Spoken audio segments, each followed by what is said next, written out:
Merci de vous joindre à nous dans ce programme et encore une fois, bienvenue. Le Parlement ghanéen a adopté le projet de loi sur le droit à l'information, un projet de loi qui vise à permettre aux citoyens d'accéder à une certaine catégorie d'informations afin de demander des comptes au gouvernement. Ça a fait l'objet d'une série de protestations, notamment de la part des médias et des groupes de la société civile.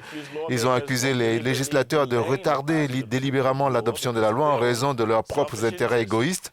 Pour leur part, les législateurs ont soutenu que le projet de loi devrait être peaufiné dans des domaines qui touchent particulièrement à la sécurité nationale. Le droit à l'information est inscrit dans la Constitution ghanéenne de 1992, mais pendant de nombreuses années, le pays a lutté pour faire adopter cette loi.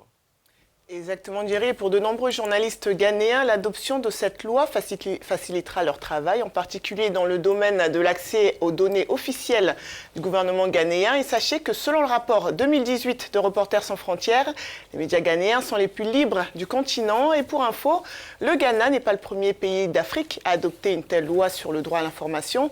D'autres pays comme l'Afrique du Sud, l'Angola, l'Éthiopie, le Rwanda ou encore la Guinée disposent de lois similaires. Joining us now from Accra, Ghana, is a political and security analyst. Kingsley Ajayi est analyste politique. Il est en ligne avec nous depuis Accra, la capitale ghanéenne. Il est avec nous. Bienvenue, Kingsley. Tout d'abord, ce doit être une bonne nouvelle pour vous, mais elle se faisait entendre depuis longtemps. Alors, laissez-moi vous demander, quels sont les arguments pour maintenir ce projet de loi après près de 2 décennies? Government is about people. In a democracy, we are looking at people. But we also talk about... Vous savez que le gouvernement, c'est une question de personnes. Et dans une démocratie, c'est une question de personnes. Mais nous parlons aussi des gens et du leadership, et ce sont les dirigeants qui doivent fournir de l'information à la population. Si vous voulez parler de la nature de la gouvernance que nous avons, malheureusement pour nous en Afrique, les gens détiennent des informations parce qu'ils pensent que lorsque vous donnez des informations, vous avez donné des secrets d'État et que l'opposition, par exemple, peut utiliser ces informations pour critiquer le gouvernement dans les campagnes électorales, etc.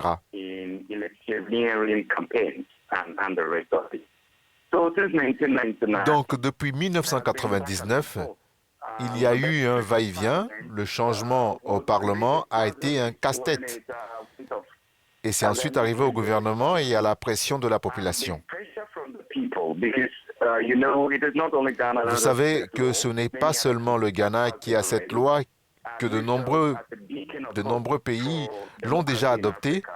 Et qu'en tant que symbole d'espoir pour la démocratie en Afrique, nous devons mettre la pression sur le gouvernement, sur l'exécutif et sur quiconque est concerné pour qu'elle soit adoptée. Donc finalement, hier, le projet de loi a été adopté, mais son effet sera le même l'année prochaine, en 2020, lorsqu'il sera effectif. So, Kingsley, this bill has been passed, but at a time when a journalist was recently murdered in Accra, how do you think this information bill... Comment cela va-t-il changer les choses? C'est une autre façon d'éviter ces malheureux événements. Parce que les gens cherchent enfin des informations auprès du pouvoir en place, s'engagent dans ce genre de journalisme, se cachant derrière des caméras et utilisant des tournages discrets et d'autres, parce que quand ils vont demander des informations, on ne leur en donne pas.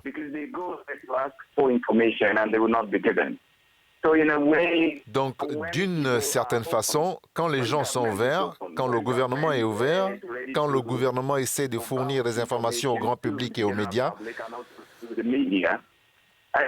je pense que la mesure de ce journalisme secret prendra fin quand les gens auront le droit de savoir.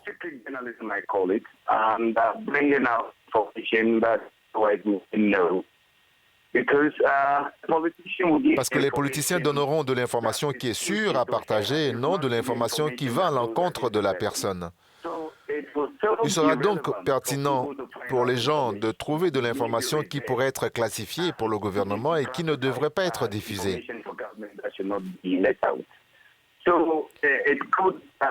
Je ne pense donc pas que cela éliminera complètement ou rendra redondants ces journalistes qui vont dans le noir, qui opèrent dans le noir, dans le secret.